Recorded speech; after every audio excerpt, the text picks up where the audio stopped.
Hello everyone, let's see if we are live. Let's see, we want to see if we can bring Gwen on. Happy New Year everyone who's watching. Hi Heather, lovely to have you here. Okay, let's just see. Got myself today on 2 screens, so oh yeah, who else is here? We're waiting for Gwen so I can add her. Okay, let's just see technical things sorting out. Gwen, are you here? Can you see me? Oh, she's here. We're bringing Gwen. Hello. All right. Hello. Hi, Gwen. Hi. You okay? Hello. Happy New Year. Happy New Year, darling. How are you? I am very good. How are I'm you? good. Yeah, I was doing my little old lady thing. What do I press? I was like that for a minute there. But I'm here. Really happy to be here. Oh, I am so pleased to have you here. And I can see you are inspiring us with the last bit of Christmas spirit. I'm making this tree last. Pay a lot of money. No, kidding. Yeah, it's so nice. I love the smell of the pine. So yeah, a couple more days it'll be gone. So I'm making it last. It's good. Oh, that's lovely. Oh, fantastic. Oh, we have Kath here. We have Heather. That's lovely. We have spread across the UK from what I can see so far. We have Brighton. We have Blackpool, Lytham, St. Anne's. See what else we're getting. I think for everyone who's in the UK today, we are competing tonight, aren't we, with Boris, the Chancellor, who is speaking at this moment. Yeah, so I think we will have lots of people watching afterwards. Yes, definitely. Yeah, we need to know what's going on, don't we? Well, it's lovely to have you here, Gwen. Thank you for having me. And can I just check with Kath and Heather, can you all hear us? Because I have a bit of an echo. Can you just give us a thumbs up if you can hear us okay? If I talk a bit, make sure you can hear me too. I can hear you fine. The last time I did this though. Hey, Sophia. Oh. Hi, Sophia. Okay, well, we'll just go on then. Yeah. Lovely. So this is my first Facebook Live of 2021. And I am super excited to have Gwen on here because Gwen is an amazing mom, transformational coach, and a Reiki master and meditation teacher. And I am so pleased that you will chat to us tonight about self-talk and how it can help us feel empowered. Because I know for myself, especially at this moment in time, we can all feel very much disempowered regarding our health, our future, just daily life, restrictions or non-restrictions. So I actually personally am very excited to learn more from you as to how I can, improve even more, feeling empowered and watch myself talk. Because I know when it comes to nutrition, I know what I'm telling myself because I know what I'm doing because I've studied it for so long and I'm doing and living it. But I think in other areas of my personal life, there's always, room for improvement. So tell us a little bit about yourself and how you came to work in this arena. Wow. Yeah. I mean, I used to work in IT. I worked in IT for about 20 years as an IT manager. But I say in terms of this spiritual journey, I know it's a bit of a cliche word, but that's what it is. That for me started probably around 15 years ago, I'd say, Kristin. At the time I was going through a divorce and it was just timely that I was discovering things like the law of attraction and The Secret, which I was just rewatching today, funny enough. Deepak Chopra, and people like that. And their message was really resonating with me. And I just felt more empowered with everything I was going through. I had my daughter, she was young, she was like 8 years old at the time. It just made me realize that I had some power and I could use my thoughts and what I was feeling, and I could sort of change that and change how things were sort of transpiring for me. So that really was the start of my journey into this whole sort of field, and that kind of moved me into life coaching at the time, 2008. But things like Reiki, I didn't really, and even meditation, that was more sort of like 5 years ago that I came fully into that, again for another relationship breakup. I think all of my shifts have come through relationship breakups. And that catapulted me into this field. I wanted to heal really quickly. I wanted to kind of change what was happening for me. And I knew I'd got to the point where I've moved out of that, what we might call to me consciousness, which is very much what, if you've heard of Michael Beckwith, he has 4 stages of consciousness. And the first one is this to me consciousness, where you're blaming everything and everybody for what's happening to you. And you kind of just feel completely disempowered, exactly what you were saying, like you have no control over anything. Things are just happening to you and you're just moving along at default. And so, yeah, you start to realize when you look at your thoughts and your feelings, and then different spiritual teachers and what they're offering and law of attraction and things like that. And you start to move into what's called by me consciousness, where we take our power back and we start to make those changes and start to manifest the things that we want, really. So, yeah, that's kind of been my journey, and that's where I am now. As I said, 5 years ago is when I came into Reiki. And ever since then, I've been doing my self-Reiki and meditation every day and looking at my self-talk, but also being kind to myself as well. That's what we'll learn tonight. So that's a big piece of it too, of our self-talk. So yeah, that's kind of me, really, in a nutshell. Lovely. So, why is self-talk such an important tool to be mindful of? Especially, I mean, I guess it's any time of our life, of our day, but especially now. Yeah, I think what we say to ourselves about ourselves can be really mean, can be really disempowering, right? So, you know, we'll sort of say things like, I can't do this, I'm not good enough, I'm too fat. We look in the mirror, I'm too ugly, I'm not, you know, who I want to be, I'm not where I want to be. If you make a mistake and what you say to yourself then, oh, I'm so stupid. I've got a whole list of things that we always sort of say. I'm sure people can put things in comments, but you know, you want to get things right, I'm not good enough, all those things that we typically say to ourselves. Because we are the master of us, if that makes sense, it's taken on board by our body and our subconscious as a command. So there's 2 ways to look at it in terms of, you were talking about your health. So our physical health, we have like, I don't know, 100 trillion cells in our body, up to that. Some bacterial cells, but most of them are human cells. And they are all sort of listening and sort of taking information from their environment.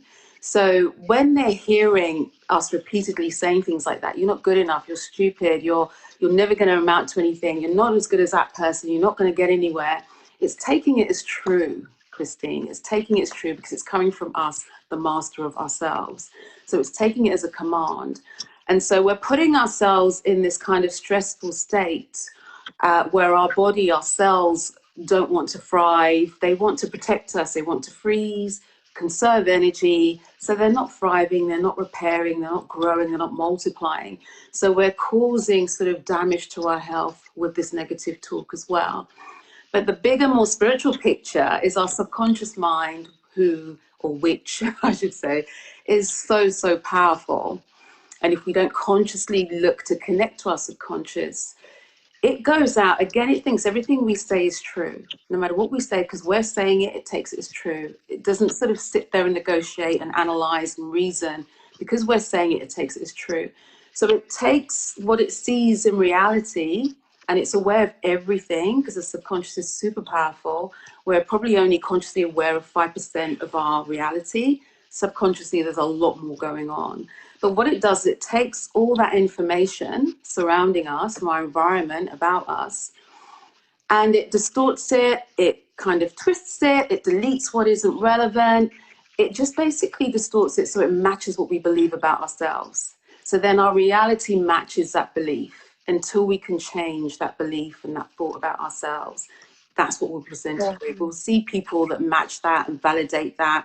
We'll experience situations that also match what we're thinking about ourselves. And so we're like, oh yes, self-fulfilling prophecy. Like, oh, see, I knew I couldn't do that. I knew I wouldn't make it. I knew I wouldn't get there.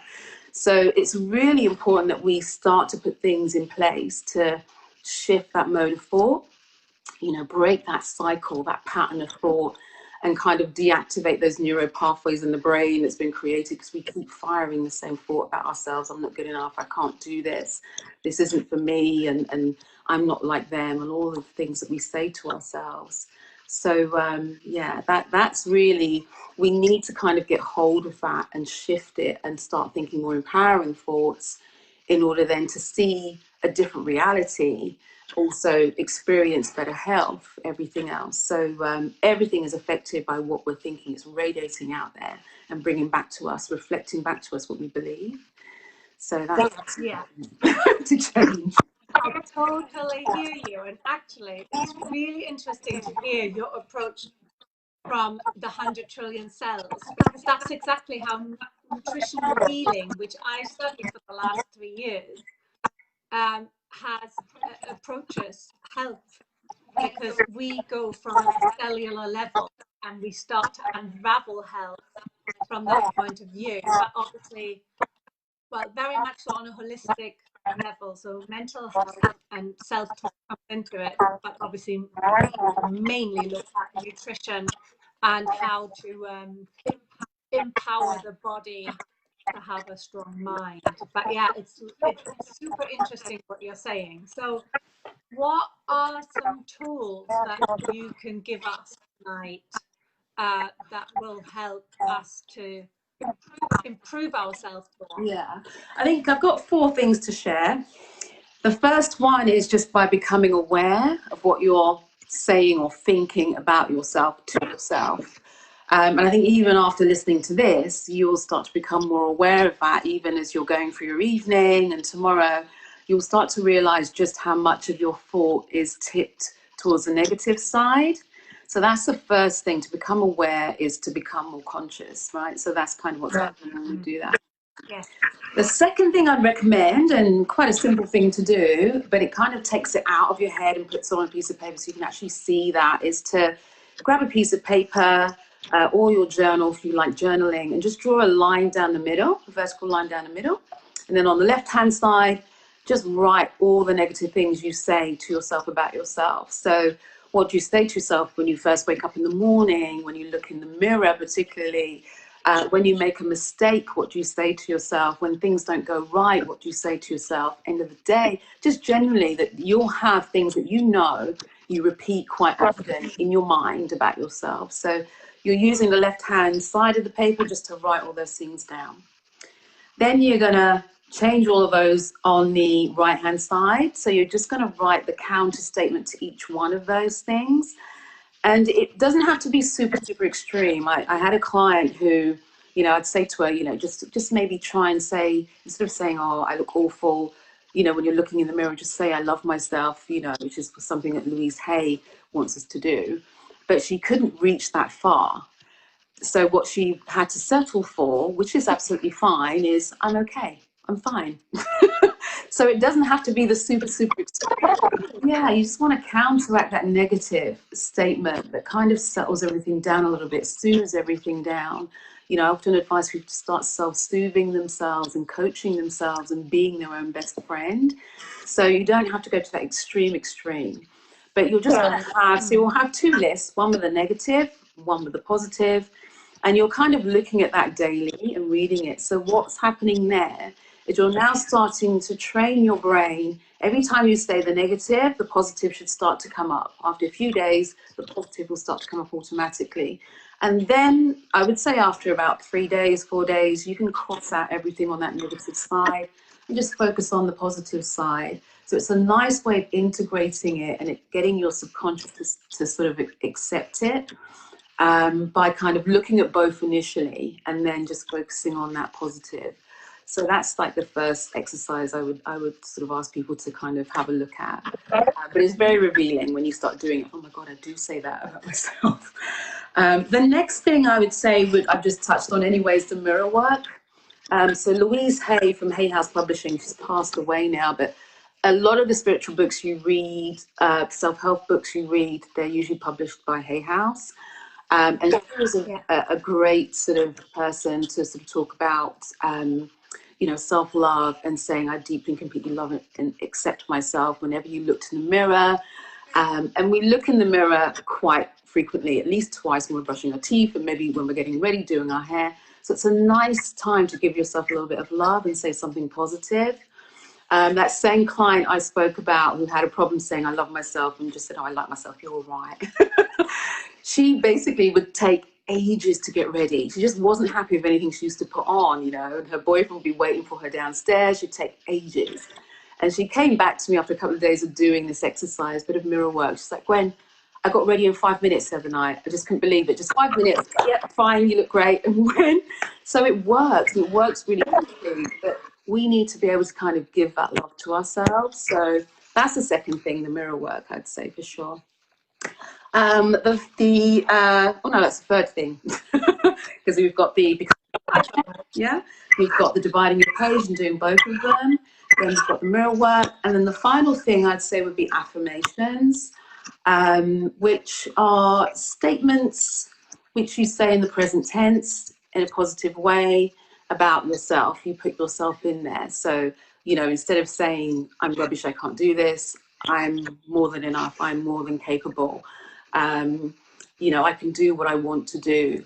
I'm trying my best, whatever it might be, but you're just putting a really nice positive statement together, whether it's about and you can divide them up into areas. It could be about your money, your finances, particularly if you say things quite frequently, like I'm broke, I don't have enough, I can't afford this, you know, that's too expensive for me. You need to kind of change that money mindset and release those money blocks a little bit, because your subconscious will bring you back a lack of money. Basically, you will never have enough. So using things like affirmations is a good way, again, to start to create new neural pathways, new beliefs about yourself and the world around you. So that's also, I would say that's the fourth thing I'd recommend, just kind of writing out a list even of 10 things that you'll repeat daily about yourself that you can read. You can put them on your mirror, you can put them on your monitor, you can put them in your phone, you can have them pop up as an alarm that reminds you. So there's, you know, several ways to kind of use affirmations. So I would say they're my 4 ways to begin with, to start to change your mindset a little bit around that. Brilliant. And do you think it matters? Sorry? Do you think it matters how we use the affirmations? Should we speak them out loud? Should we write them down? Can we just think them every day? Or what is your recommendation? I think it's nice to do all of those things, because you're stimulating your subconscious mind even more. The writing down gives you a point of focus. You might want to start by writing them down, but you don't have to write them down every day. I know some people do. But then just reading them, saying them out loud, so that your subconscious and all your cells are hearing your voice. Hearing that sound is quite powerful too. Bringing your body, the emotions into it as well. If you can put a feeling emotion into it, like I'm so happy that I am this now, or whatever it might be. So if you can bring an emotion into it, that's good. If you can bring an action with the body into it, like, yes, I'm great at this, I can do this, I'm brilliant, you know. So all of those things kind of make it really real to your subconscious. And then it starts to kind of warp and weave your reality to sort of match that new belief about you. So no matter how you're doing it, I think it's just important to do it daily and do it regularly, and then catch yourself when you're kind of not doing it, if that makes sense, without being too hard on yourself. You want to soothe that and move to the more positive statement, more positive affirmation. Yeah. I guess that would work for our children as well, wouldn't it? So we could help them in this current climate. I mean, my children really, especially my 8-year-old, struggled in the first lockdown with not seeing her friends. I think now she's a bit more resilient in that regard, but we do use affirmations with them. But have you got any kind of tips or tricks on that one? I think particularly with kids, and even us as adults, where kids inside, aren't we, all have that inner child. I think there is that moment I mentioned right at the beginning where we need to kind of still be kind to ourselves. So if we're feeling a particular way, missing our friends because of lockdown, I think sometimes we don't want to brush it away too quickly. We might want to sit with that a moment and not let it be wrong, and let it be okay to feel that way, you know, just kind of soothe it a little bit. And then you can kind of start to sort of say, well, you know, well, the advantage of this is da da da da, and you can still do this. And so it's kind of not a fine line, but we need to not jump straight away.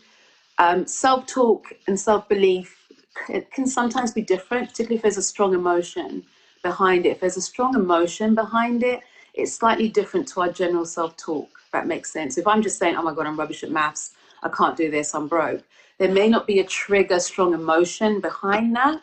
Whereas if I'm saying, oh my God, I feel so depressed, I have no money, and I'm feeling that in my gut, in my solar plexus, we need to kind of acknowledge that emotion is there before running away from it. If that makes sense, we need to kind of sit with it a little bit and say, okay, it's okay to feel like this is going on, it makes sense. And then you start shifting yourself out of it. But then, you know, you were able to get through it last time, and you're just going through a down patch or whatever it might be. So that's a different kind of, that's a more of a self-soothing process, which acknowledges that emotion as a part of you rather than dismissing it and running away from it, which means it just stays in, it gets a bit stronger. If that makes sense, and something else triggers it and it ends up being this big explosion, dramatic affair that it doesn't need to be. So slightly, I hope I haven't confused everyone by saying that, but I think it's slightly different. There's a really, really strong emotion behind something, then you need to sort of tend to that first and then start to move yourself away, well, not move yourself away, but soothe yourself to a more positive thought. Yeah. Brilliant.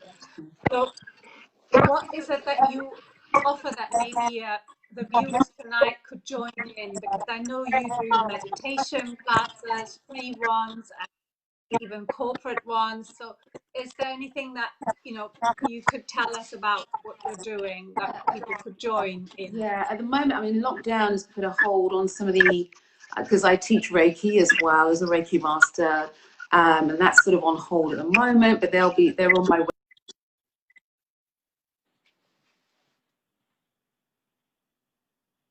contact my website as well. The tools section. Did we break up there? Are we okay? Can you hear me? I think we broke up, but we're back. Okay, we're back. Yeah, so people can go to my website, myspiritualbutterfly.com/free tools. There's some free content there. I do a lot of videos, meditation videos that they can have a little look at as well, particularly for calming anxiety. And there's some law of attraction videos there too. I think I've given you the link to a freebie that I have. So if you want to get an idea of different affirmations, I've created a free PDF which gives you 50 affirmations across your career, money, relationships, life in general, and health. So there's 10 each for that. So hopefully they can kind of grab that and download that and start using those as well. So they're the main things. I do run a program called Heal Your Heart and Thrive, and that's due to start probably in February, and there's a waiting list sort of going on for that. So if you wanted to join the wait list, then you can just drop me a quick email, gwen@myspiritualbutterfly.com. So yeah, they're the main things kind of going on right now. Brilliant, that sounds a lot. And I've read through all of your 50 affirmations and I love them. So I can only highly recommend them. Yeah, for sure.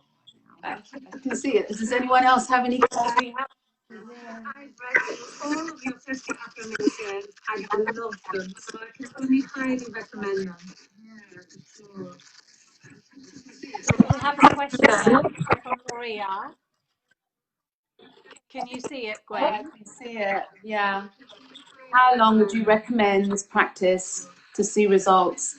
They say to change the habit of thoughts It used to be 30 days, and now it's more like, people say more like 40 to 60 days. We've got a bit of an echo going on. I wonder why. Yeah, we've got a bit of an echo going on, unfortunately. But yeah, I mean, for me, I use affirmations every day, because you're always like starting again every day, if that makes sense. And we go through life, we have work, we have a lot of things coming at us that aren't maybe so positive in the news. So it's nice to do your affirmations on a daily. But if you're looking for something to focus on, then you might want to repeat those affirmations at least 40 days or so.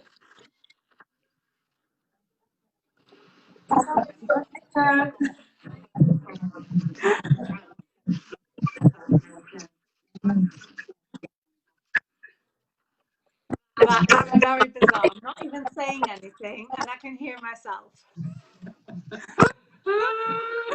The gremlins are here.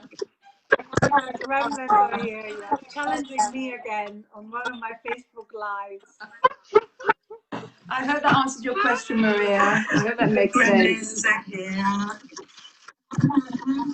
Thank you, my darling.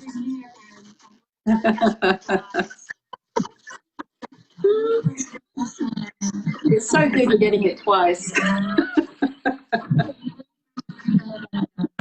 Oh dear, let me see.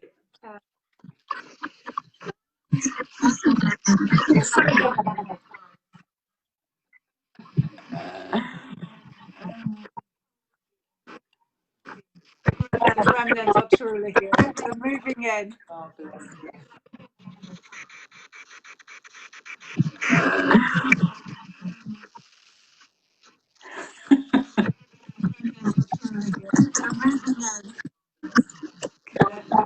Anyone have any more questions? Or difficult with the echo, the feedback?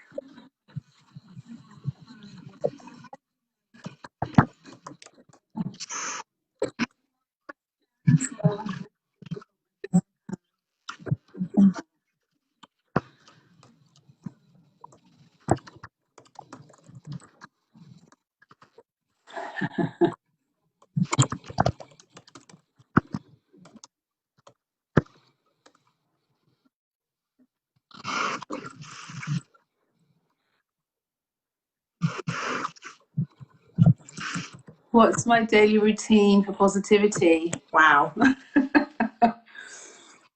Wow. Okay, so my routine is about an hour long in the morning. So I do a meditation, and then I do self-regulation,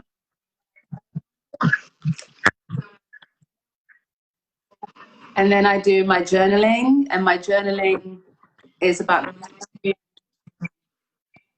setting my intentions for the day, and usually a powerful affirmation for the day.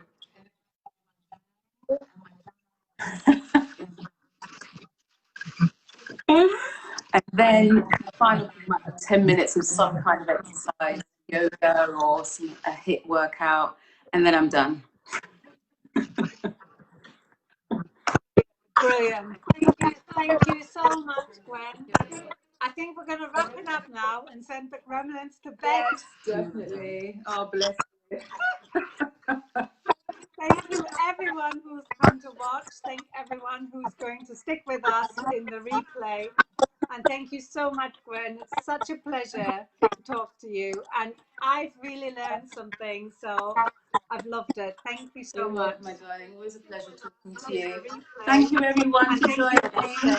Sorry about the good. Thank you for you. And good night. Good night. Thank you, my darling. Namaste. Good night.